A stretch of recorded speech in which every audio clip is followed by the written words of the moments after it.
Alors mes chers amis, nous étions restés la fois précédente sur une question très forte, très puissante. Je vous la répète en un mot. Avraham Avinu, qui était un homme qui a fait des choses exceptionnelles dans sa vie, ce même homme dont on dirait de lui qu'il avait une confiance extraordinaire en lui, ce même homme a été capable de se désavouer en disant « Ve'anochi afar va'efer ». Je me sens être un moins que rien. Comment comprendre une chose pareille? Et il y a des gens, il y a des personnes qui voudraient répondre à cette question. Et qui voudraient se dire peut-être que Avraham Avinu, face à Akadosh Baruch Hu, face à Dieu, il se sentait effectivement être un moins que rien.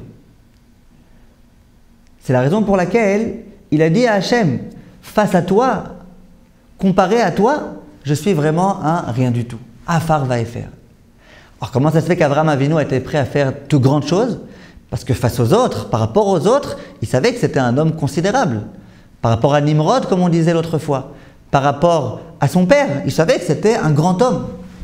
Mais en fait, il faut bien qu'on sache. Si Avraham Avinu a dit à Hachem, je sens que je suis un moins que rien, c'est qu'il pensait vraiment être un moins que rien. On raconte qu'un jour, il y a un grand rav qui s'appelait le rav Yonatan Eibeshitz, qui s'est rendu en France dans la ville de Metz. Et un jour, il était au Beth Knesset.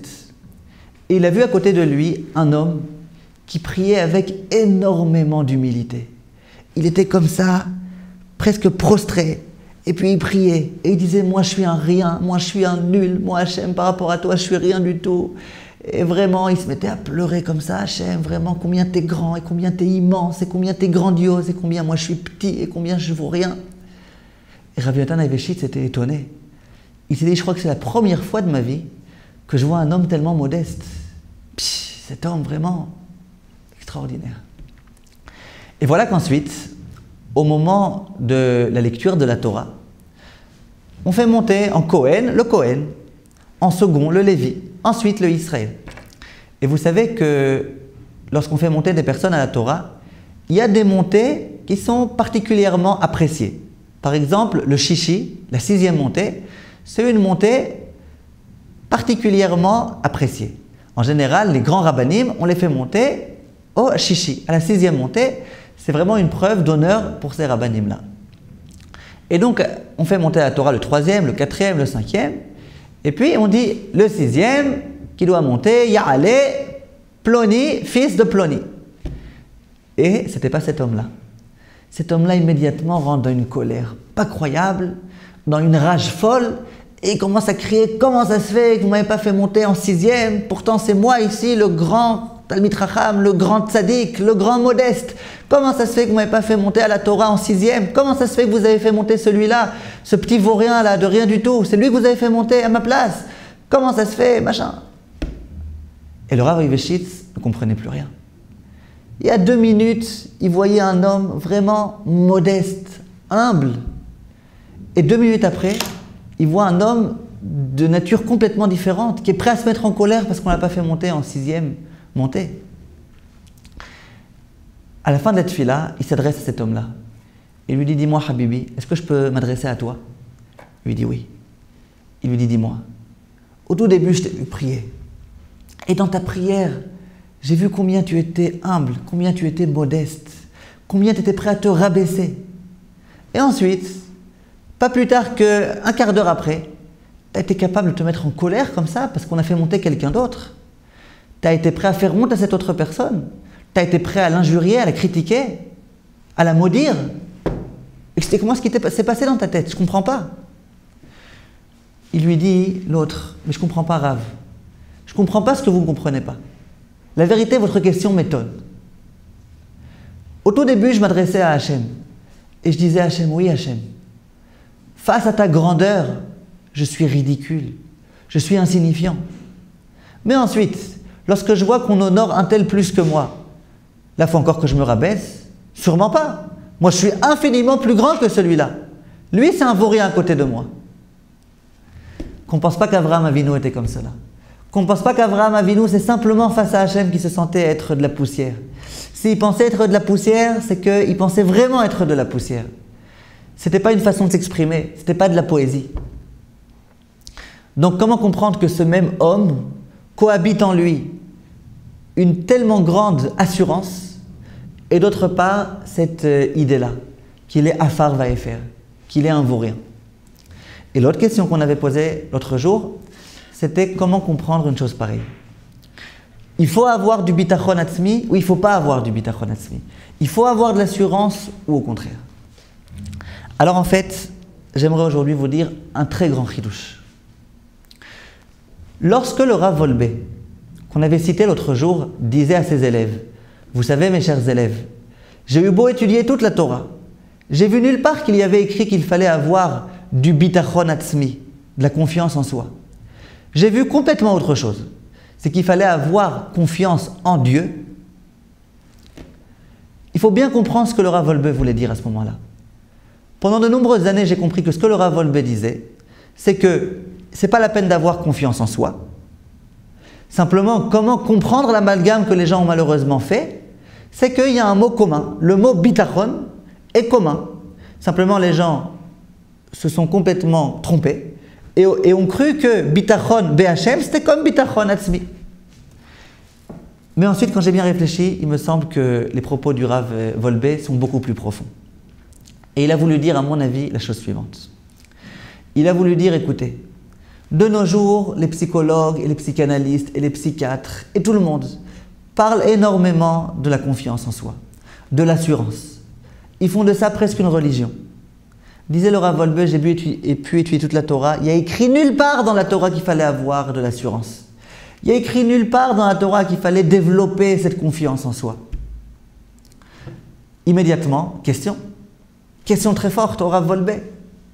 Pourtant, on voit très bien que les personnes qui ne sont pas habitées d'une confiance en eux-mêmes, qui n'ont pas de présomption, échouent dans leur vie, gâchent leur vie, ne font rien de grand dans leur vie. Question. Que va répondre le Rav Wolbe à cela? Réponse du Rav Wolbe, c'est vrai que c'est une bonne question. Quelle est la réponse? La suite de sa phrase. Quelle est la réponse au problème du bitachon atzmi qu'on n'aurait pas? Réponse, mais dans la Torah, j'ai trouvé autre chose. Qu'ai-je trouvé dans la Torah? J'ai trouvé l'obligation d'avoir du bitachon b'Hashem. Ça veut dire que le bitachon b'Hashem va compenser le bitachon atzmi. Je m'explique. Comme on disait, il y a énormément de personnes qui dans leur vie ne font rien du tout, ne sont pas entreprenants, ne sont pas prêts à se lancer dans des projets. Pourquoi? Parce qu'ils sont habités par une peur énorme, une grande angoisse. Quelle angoisse? J'ai peur. Si jamais je me lance dans telle chose et que j'échoue, si j'essaye de faire tel grand projet et que ça ne réussit pas, si je suis l'objet d'un échec, eh ben j'ai peur de ça. Et ça va me remettre en question. Et ça va remettre ma notoriété en question. Et finalement, j'ai peur de rater. Donc il y a beaucoup de personnes qui préfèrent ne rien faire que de rater. Sur cela viennent les psychologues et disent, c'est vrai, si tu as peur de rater, si tu as peur de te lancer, c'est qu'il te manque de confiance en toi-même. Et donc, il faut amplifier et il faut développer la confiance en toi-même. Dès lors que tu auras confiance en toi-même, eh ben, tu seras capable de te lancer. Et tu seras sûr que ça réussira. Et puis même si tu ne réussis pas, l'échec ne sera pas fatal. Parce que ça n'aura pas remis en question toute ta personne. Ça aura été finalement qu'un échec accidentel. Voilà le mot que disent les psychologues. Donc pour réussir à te lancer dans un certain nombre de choses, il faut que tu aies de l'assurance. Et c'est ce qu'on voit de nos jours. C'est ce qu'on voit par exemple chez les non-juifs. Les non-juifs qui réussissent, qui font carrière, c'est tous des personnes qui sont animées par une immense confiance en eux-mêmes. Et vous les voyez comme ça, oui, et bien sûr, et ça va réussir, et moi-même je vais réussir, et je suis intelligent, et j'ai des stratégies, et je sais que je vais réussir.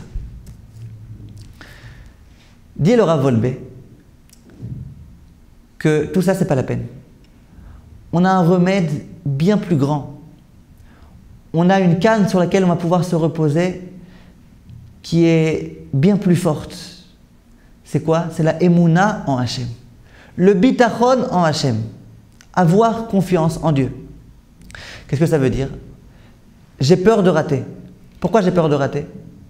Parce que visiblement je pense qu'Hachem n'est pas avec moi. Si je sais que Hachem, le maître du monde, celui qui est le détenteur de toutes les réussites, m'accompagne, et qu'il est prêt à m'aider, et qu'il n'a qu'une envie, c'est de m'aider, de quoi dois-je avoir peur? Ce n'est pas moi qui me lance, c'est nous qui nous lançons, avec Hachem. Lorsque généralement on a peur d'un échec, c'est parce qu'on se dit, si jamais j'échoue, eh ben, c'est moi, mon intelligence, ma sagesse, ma stratégie qui va être mise en jeu. Pas du tout. Hachem est avec moi.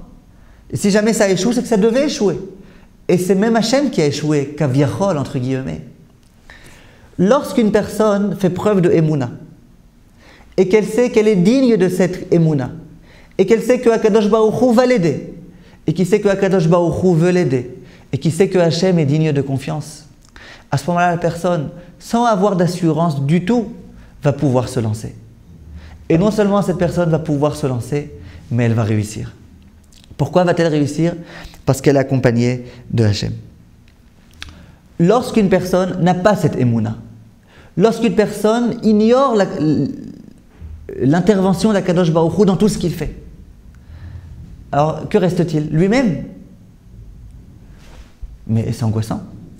Comment je vais faire? C'est super angoissant. Tout seul, je vais devoir maintenant me lancer dans des projets énormes. Non, j'ai peur. Alors que fait-on? Alors généralement, qu'est-ce qu'on fait? On essaye d'obtenir de l'aide par d'autres personnes. Par exemple, mon patron, qui est immensément riche et qui m'apprécie particulièrement, m'a promis de l'aide. Bon, alors je vais réussir. Il y a mon patron qui est riche, qui m'a promis qu'il va m'aider. Eh bien, il va m'aider. Et puis déjà, je ne suis plus tout seul. J'ai sur qui me reposer. Mais quelquefois, on sait que le patron, ce n'est pas suffisant. Quelquefois, même le patron nous fait des mauvais coups. Et qui me dit qu'il voudra vraiment m'aider.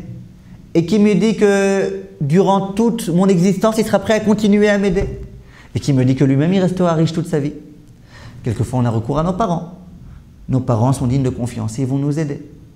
Et quelquefois, on pense qu'à notre goût, nos parents ne sont pas dignes de confiance. Ou que nos parents n'ont pas toutes les capacités à nous aider. Hein? Alors qu'est-ce qu'on fait? On est saisi d'une angoisse terrible. On n'a plus personne sur qui se reposer. Qui va nous aider alors? Quel est notre dernier recours? Khlet, c'est l'angoisse. Et c'est là que viennent les psychologues et disent, tu sais quoi? Évidemment, dans cette situation-là, tu es mal. Tu n'as personne sur qui te reposer. Alors tu sais ce que tu vas faire? Tu vas prendre ton moi avec un grand M et tu vas le gonfler. Et tu vas l'amplifier. Et tu vas quasiment faire de moi un Dieu. Tu vas quasiment te diviniser. Et puis ensuite, tu auras tellement développé ton moi que, tel que tu l'auras établi, il sera digne de confiance. Moi, si moi je me lance, ça va réussir. Moi. Et en fait, c'est ça que les psychologues essayent de nous faire comprendre. C'est qu'il faut qu'on ait confiance en soi, il faut qu'on fasse preuve d'assurance. Parce que sans assurance, si on n'a personne sur qui se reposer, on est mal. Et comme malheureusement, souvent, on s'aperçoit qu'on n'a personne sur qui se reposer, donc il faut qu'on se repose sur quelqu'un. Sur qui on se repose? Sur moi. C'est quoi moi? C'est ce qu'on appelle bitachon atzmi, confiance en soi. Or la Torah, elle récuse complètement tout ça. La Torah dit pourquoi tu as besoin de te diviniser?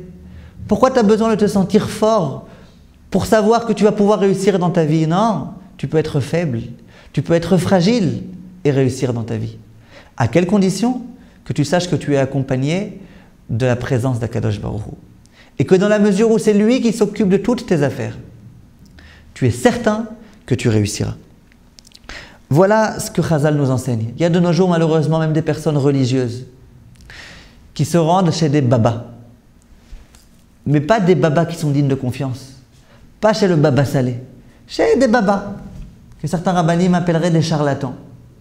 Ils viennent le voir, il y a le baba qui est comme ça, avec la longue barbe blanche. Il ferme les yeux et il écoute.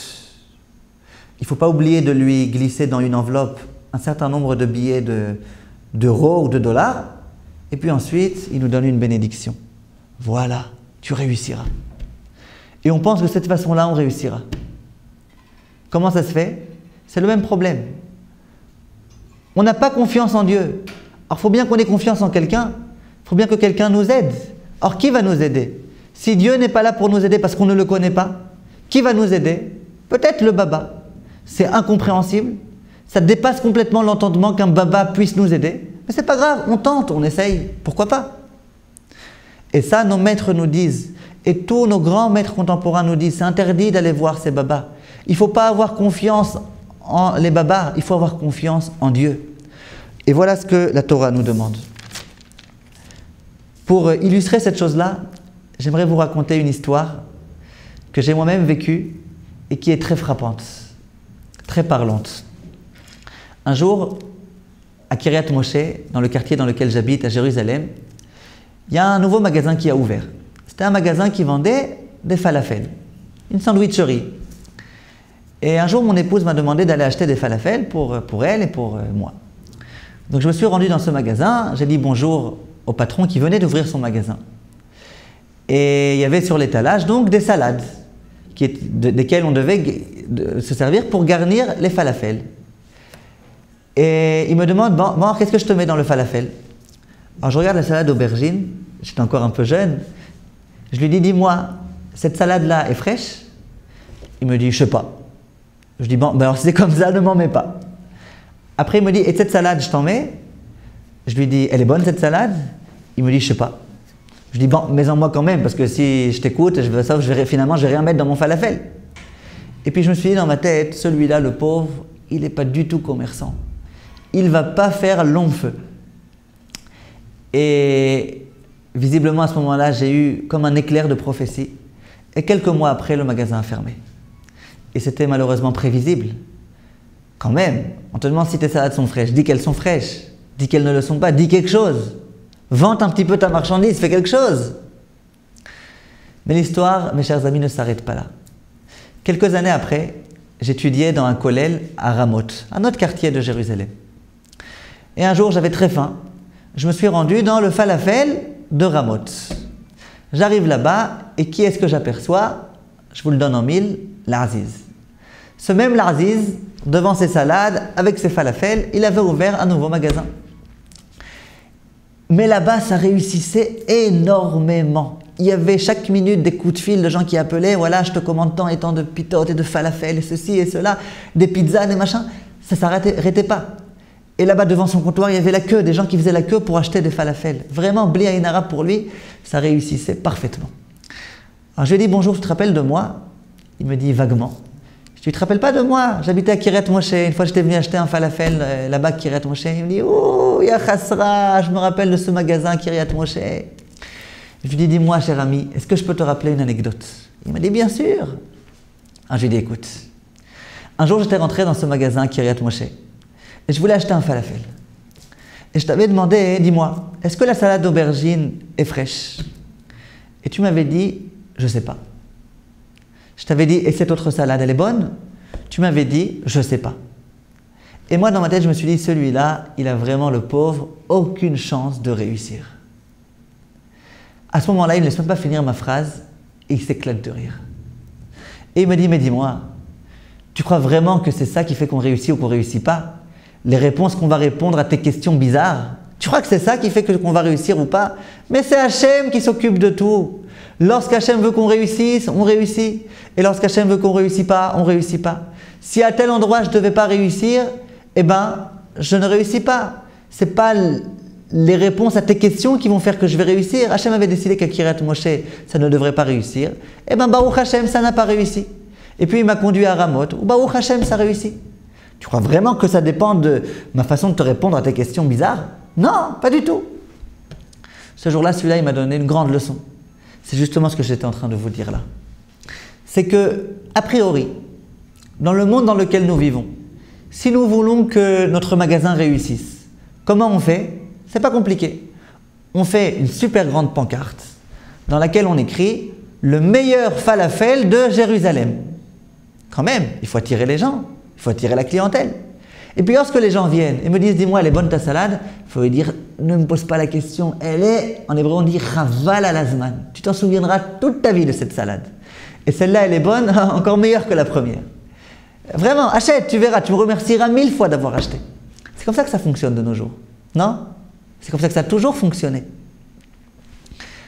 Lui, zéro. Ni pancarte, ni être capable de vanter sa marchandise, rien du tout.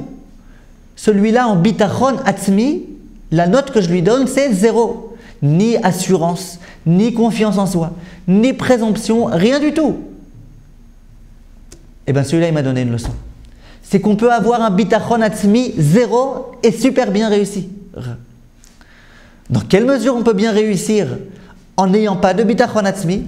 En se servant de la compensation du bitachon atzmi, qu'on a essayé d'expliquer, à savoir le bitachon. Bitachon b'Hashem. Je peux vous promettre que celui-là, s'il n'avait pas eu de bitachon b'Hashem, il n'aurait jamais réussi. Jamais, jamais, jamais.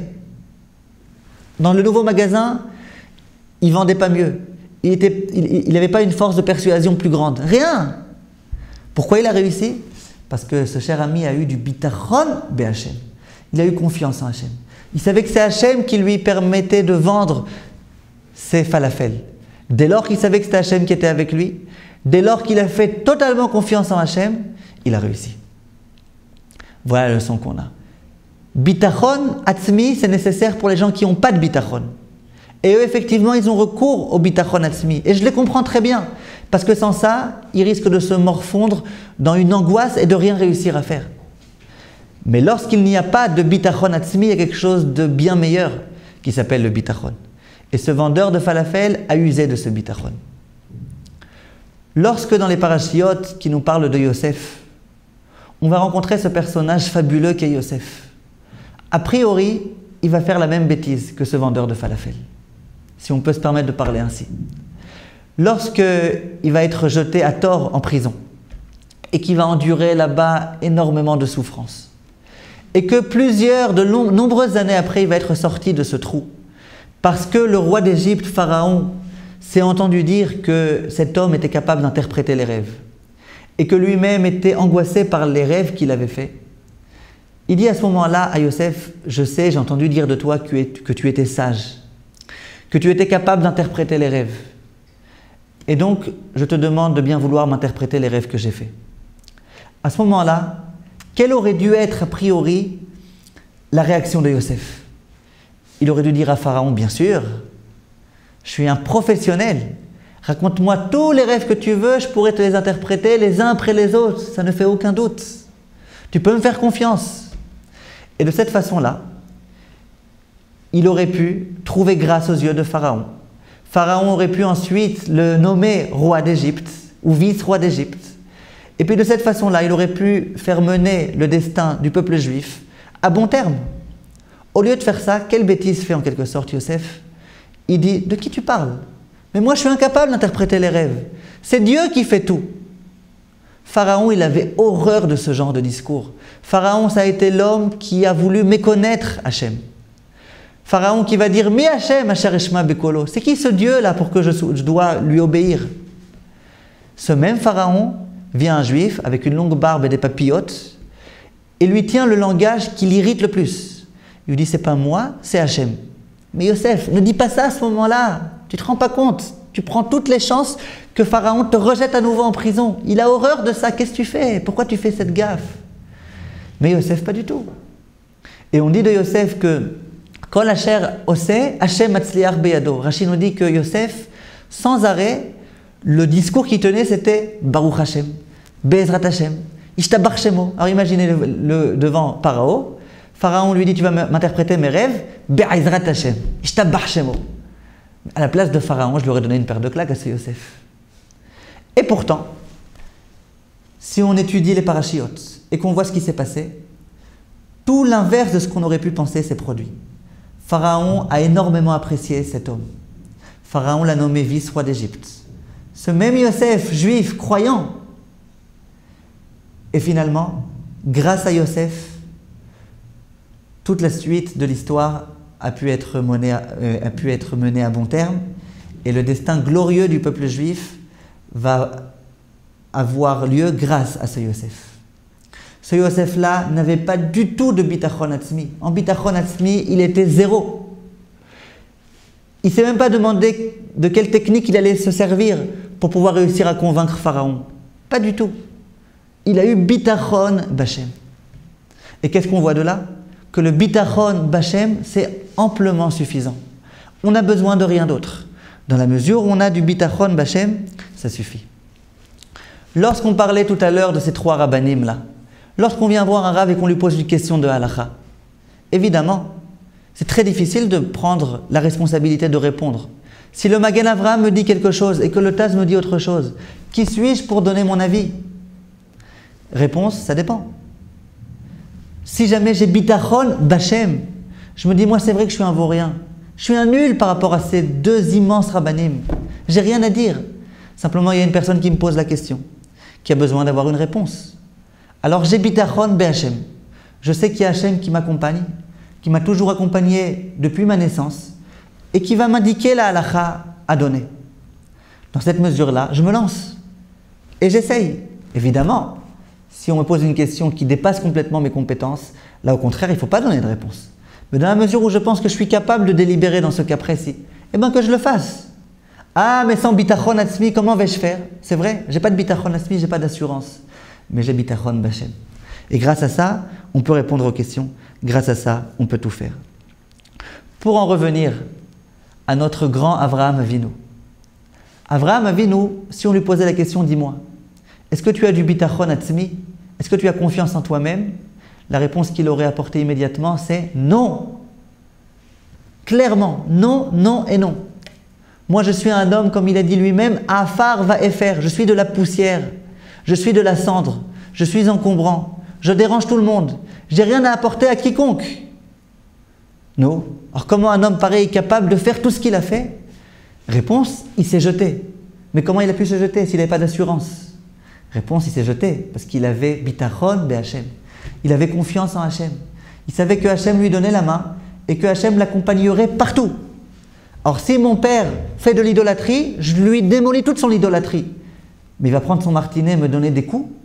Il y a Hachem qui m'accompagne. Si Hachem me sauve et me protège, il n'y a pas besoin de se faire de soucis. Nimrod risque de se mettre en colère contre moi. Il y a Hachem qui est avec moi. Voilà la leçon qu'il faut qu'on apprenne, à mon avis, de Avraham Avinu. Pour finir juste, Avraham Avinu a été prêt à faire l'impossible. Il a été prêt à sacrifier son fils. Et cette fameuse Akedat Yitzhak dont on parle tellement, dans le rituel de Rosh Hashanah par exemple, elle figure sans arrêt. Tout Rosh Hashanah tourne autour de Akedat Yitzhak.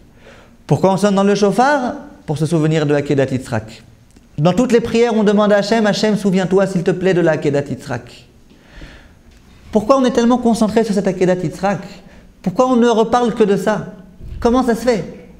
Réponse, parce que la Akedat Yitzhak, c'est une chose qui a été méritoire.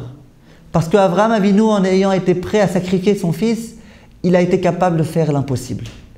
Et ce mérite-là, il nous accompagne jusqu'au jour d'aujourd'hui. Permettez-moi de vous poser la question. Qu'y a-t-il de tellement extraordinaire dans cette Akedat Yitzhak? D'abord, combien de temps elle a duré cette Akedat Yitzhak? Elle a duré une matinée, un après-midi. Allez, je vous accorde une journée. Alors d'accord, pendant une journée, Avraham a été un héros.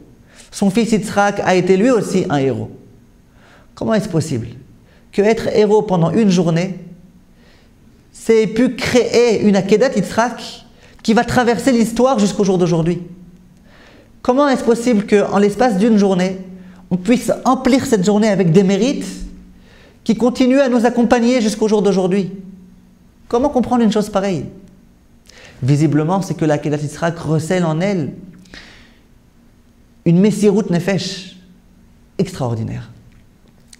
Et effectivement, Avraham Avinu, qui sans arrêt parlait de l'importance de la vie, qui sans arrêt s'insurgeait contre la mode qui était à l'époque et qui consistait à faire des sacrifices humains. Et Avraham disait, mais non, Dieu n'aime pas les sacrifices humains.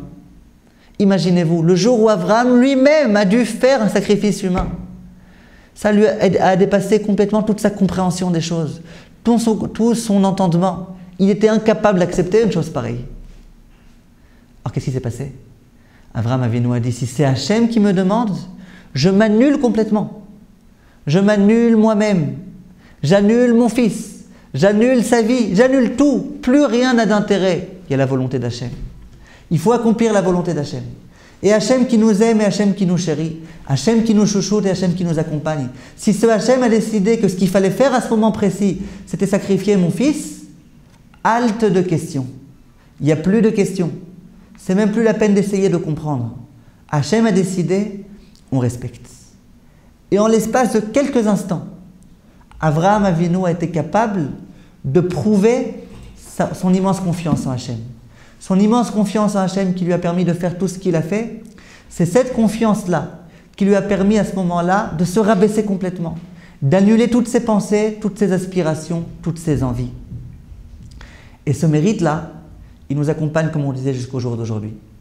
J'ai l'habitude de dire, et en particulier aux Français, que l'esprit critique qui caractérise les Français, c'est extraordinaire. C'est bien d'avoir l'esprit critique. Lorsqu'on étudie la Gemara, il faut avoir l'esprit critique. Si on veut réussir à comprendre jusqu'au bout l'étude dans ses moindres détails, il faut avoir l'esprit critique. Si on veut éviter des amalgames énormes dans notre vie, il faut avoir l'esprit critique. Il ne faut pas tout avaler. Lorsque vous entendez un cours de Torah, c'est bien d'avoir un petit peu l'esprit critique. Vous dire, et qui me dit qu'il a raison? Peut-être qu'on peut dire différemment. Et grâce à ça, on peut réussir à aboutir à la vérité. Simplement, il y a une relation dans laquelle il ne faut pas qu'il y ait d'esprit critique. Il faut prendre notre esprit critique et le laisser de côté. C'est notre relation avec Hachem. Dans la mesure où Hachem nous dit, il faut que tu fasses cela, il n'y a plus d'esprit critique. Il faut que je fasse et je ferai. Tous ces quelques mots, Rabotai, mes chers amis, pour vous dire que le bitachon est nécessaire. Le bitachon, la confiance en Hachem, est indispensable. Une personne qui n'a pas de bitachon n'est pas capable de se mouvoir, n'est pas capable de se bouger, n'est pas capable d'entreprendre des projets dans sa vie, n'est rien capable de faire parce qu'il est habité par une angoisse. Les non-juifs, eux, ils ont un recours à ça, c'est se gonfler leur moi pour pouvoir avoir confiance en eux-mêmes, pour pouvoir se reposer sur eux-mêmes. La Torah a un recours bien meilleur et qui est bien plus digne de confiance. C'est avoir recours à Hachem. Un point, c'est tout. J'ai recours à Hachem, je prie énormément, je fais confiance en Hachem, et bien ça réussira. Et donc je me lance. Pas je me lance, nous nous lançons. Vivre avec Hachem, c'est ça qui nous donnera de la réussite. Tout ça, c'était des propos d'introduction, ces deux premiers cours, pour essayer de vous faire prendre conscience du fait que le bitachon est indispensable. Il faut absolument qu'on ait du bitachon. Et une personne qui a du bitachon réussira dans sa vie, pourra être sereine et pourra réussir dans tout. Et c'est Bezrat Hashem ce que je nous souhaite. Kol Tov et à bientôt.